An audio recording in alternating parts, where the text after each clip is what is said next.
Hello and welcome to Race Masroor YouTube channel, your gateway to knowledge. Explore thought-provoking discussions that empower. Assalamu alaikum and warm welcome to all the students of class 11th political science. और जो हमारा first topic है इसमें that is why do we need a constitution. अगर हम बात करेंगे constitution की तो आप पहले से ही जानते हैं कॉन्स्टिट्यूशन एक फंडामेंटल या predictable body of norms and rules होता है. ये एक रूल बुक होती है, एक ऐसा डॉक्यूमेंट होता है जिसमें फंडामेंटल रूल्स या नॉर्म्स ऑफ गवर्नेंस होते हैं. और जो different organs of the state होते हैं वो डिराइव करते हैं अपने जो पावर्स, वो इसी डॉक्यूमेंट, इसी कॉन्स्टिट्यूशन से वो अपने पावर्स डिराइव करते हैं. तो हम आते हैं अपने टॉपिक की जानिब. Why do we need a constitution. Constitution चूँकि डील करता है एक स्टेट के साथ या नेशन के साथ या एक किसी भी ऑर्गेनाइजेशन का एक कॉन्स्टिट्यूशन हो सकता है, एक fundamental body of rules and regulations हो सकती है. तो क्यों ज़रूरत पेश आती है एक कॉन्स्टिट्यूशन की. तो इसमें 4, 5 या 6 चीज़ें हम डिस्कस करेंगे. सबसे पहला जो है, it ensures coordination and assurance. Constitution से, इस रूल बुक से, इस डॉक्यूमेंट से हमें क्या फ़र्क पड़ता है. इसकी जो सबसे पहली रिक्वायरमेंट है वो ये है कि एक कोऑर्डिनेशन होता है, एक कह सकते हैं हम एक एश्योरेंस होती है. जो मेंबर्स ऑफ ए सोसाइटी या मेंबर्स ऑफ ए नेशन या किसी भी ऑर्गेनाइजेशन या सोशल ग्रुप के जो डिफरेंट मेंबर्स होते हैं उनके दरमियान एक कोऑर्डिनेशन पैदा होती है इसी डॉक्यूमेंट की वजह से, जिसे हम कॉन्स्टिट्यूशन कहते हैं. फॉर एग्जांपल हम जानते हैं कि जो डिफरेंट स्टेट्स हैं या मॉडर्न नेशन स्टेट की बात अगर हम करते हैं तो जनरली देखा जाता है कि किसी भी नेशन में, किसी भी स्टेट में डाइवर्सिटी होती है. Diversity in terms of language, in terms of religion, in terms of caste. Even लोगों की डिफरेंट चॉइसेस हो सकती हैं, डिफरेंट ओपिनियंस हो सकती हैं मुख्तलिफ इश्यूज़ को लेकर. जैसे कुछ लोग रिजर्वेशन को जस्टिफाइड समझते हैं, अफर्मेटिव एक्शन समझते हैं. कुछ लोग रिजर्वेशन को रिवर्स डिस्क्रिमिनेशन समझते हैं. इसी तरह लोगों की डिफरेंट चॉइसेस हो सकती हैं. जैसे एक एजुकेशनल इंस्टीट्यूशन में अगर हम देखेंगे, जो डिफरेंट स्टूडेंट्स होते हैं उनकी अपनी एक इंडिविजुअल चॉइसेस हो सकती हैं. But what is more important is the fact कि चाहे हम किसी स्कूल की बात करें, किसी भी इदारे की बात करें या एक सोशल ग्रुप की बात करें, या फॉर दैट मैटर जब हम बात करेंगे एक स्टेट की, हम बात करेंगे एक नेशन की, तो वहाँ पे जो लोग हैं, जो मेंबर्स ऑफ ए सोसाइटी हैं, they are required to live together. In differences के बावजूद, डाइवर्सिटी के बावजूद उनको रहना पड़ता है एक दूसरे के साथ मिलकर. तो उसके लिए जो एक मिनिमम कोऑर्डिनेशन की ज़रूरत होती है, जो एक मिनिमल एश्योरेंस की ज़रूरत होती है, वो हमें प्रोवाइड करता है कॉन्स्टिट्यूशन. फॉर एग्जांपल अगर हम बात करेंगे, 2 फुटबॉल टीमें आपस में खेलती हैं. Even if the 2 nations are at war with each other, अगर उनके दरमियान एक जंग का माहौल भी होता है तब भी 2 टीमें आपस में खेलती हैं, क्योंकि उनको एश्योर करता है, उनको कोऑर्डिनेट करता है एक रूल्स जो होती हैं, रूल्स ऑफ द गेम.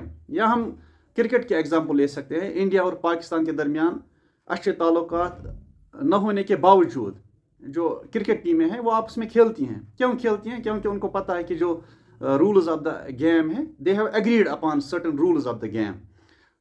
तो इसी तरह जो different sections, different social groups या different members of the society होते हैं, वो इस कॉन्स्टिट्यूशन के जो रूल्स होते हैं उन पे एग्री करते हैं.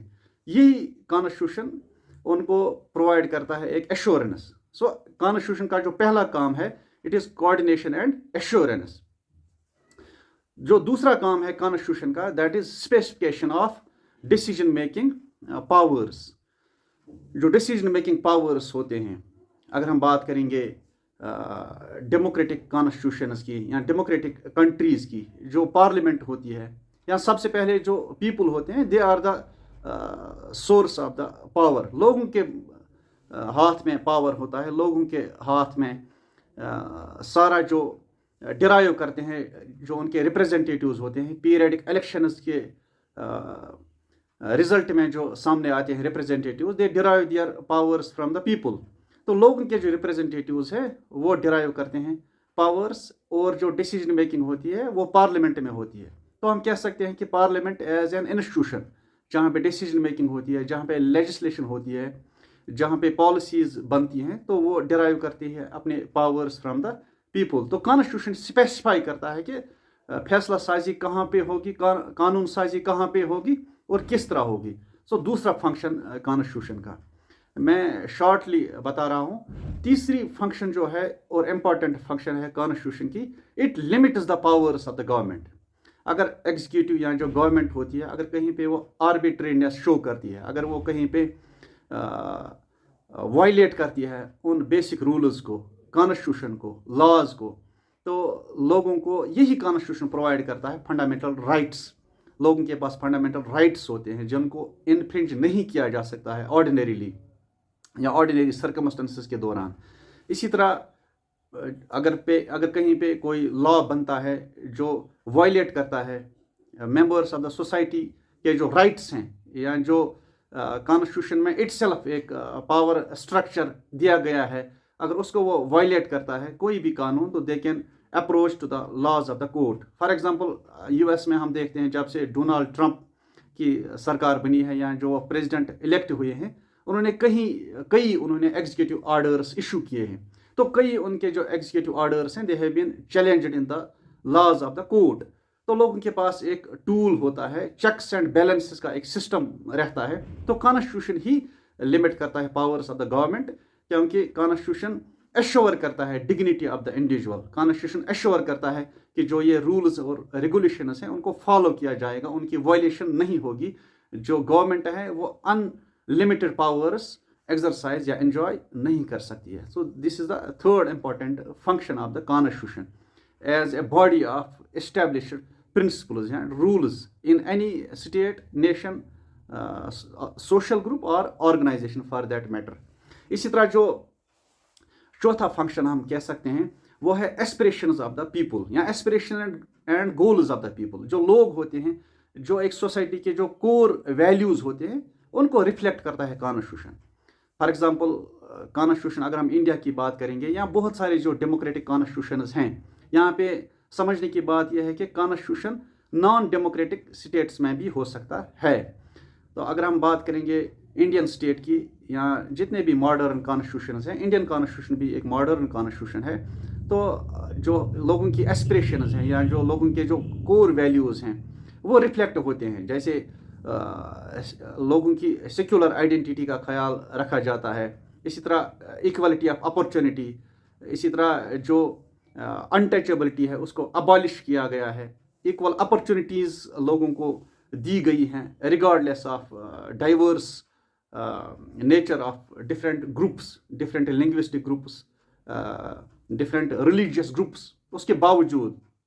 اسی طرح ایک سیکولر ٹریڈیشن. اسی طرح ہر ایک اسٹیٹ کا, ہر ایک سوسائٹی کے اپنے کور ویلیوز ہوتے ہیں جن کو انشرائن کیا جاتا ہے. کانسٹیٹیوشن ایک ویژن پرووائڈ کرتا ہے. جیسے موسٹ آف دا اسٹیٹس خواب دیکھتے ہیں کہ ایک ویلفیئر اسٹیٹ کا ماڈل ہونا چاہیے. They are trying to establish a welfare state. تو اس طرح کے جو کور ویلیوز ہوتے ہیں وہ ان کو انشرائن کیا جاتا ہے. جیسے اگر ہم پریمبل دیکھیں گے انڈین کانسٹیٹیوشن کا یا جو ڈفرینٹ کانسٹیٹیوشنز ہیں اراؤنڈ دا ورلڈ, تو ان میں آپ کو ملیں گے اس طرح کے جو کور ویلیوز ہیں اس سوسائٹی کو, ان کو ریفلیکٹ کیا گیا ہے اس کانسٹیٹیوشن میں. تو دس از دا فورتھ فنکشن. جو ففتھ فنکشن ہے fundamental identity of the people. لوگوں کی جو آئیڈینٹی ہے بیسیکلی 3 قسم کی آئیڈینٹی پرووائڈ کرتا ہے کانسٹیٹیوشن. ایک ہے پولیٹیکل آئیڈینٹی, یعنی ہر ایک کو ایک پولیٹیکل آئیڈینٹی ملتی ہے.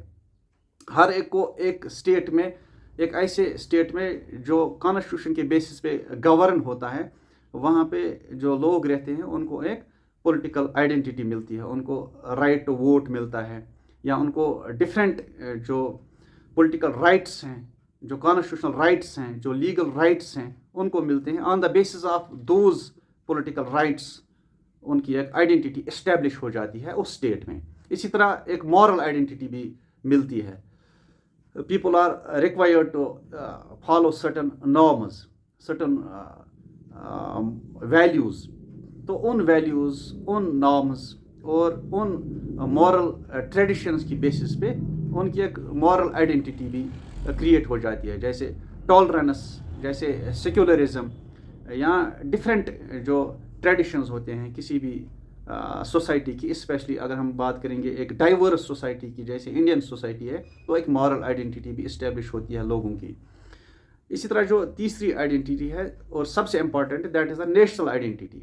लोगों को सिटीजनशिप मिलती है। अगर हम बात करेंगे इंडियन कॉन्स्टिट्यूशन का जो पार्ट 2 है, that deals with the society, article 5 से लेकर आर्टिकल 11 तक।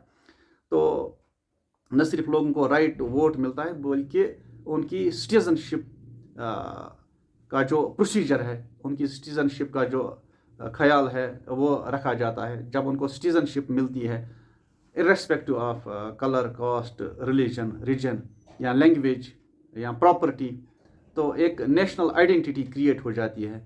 तो इस तरह 3 जो आइडेंटिटीज़ हैं, पॉलिटिकल आइडेंटिटी, मॉरल आइडेंटिटी और एक नेशनल आइडेंटिटी जो सबसे इम्पॉर्टेंट है, तो ये कॉन्स्टिट्यूशन ही प्रोवाइड करता है। इसी तरह कॉन्स्टिट्यूशन क्या करता है, it established A framework for governance.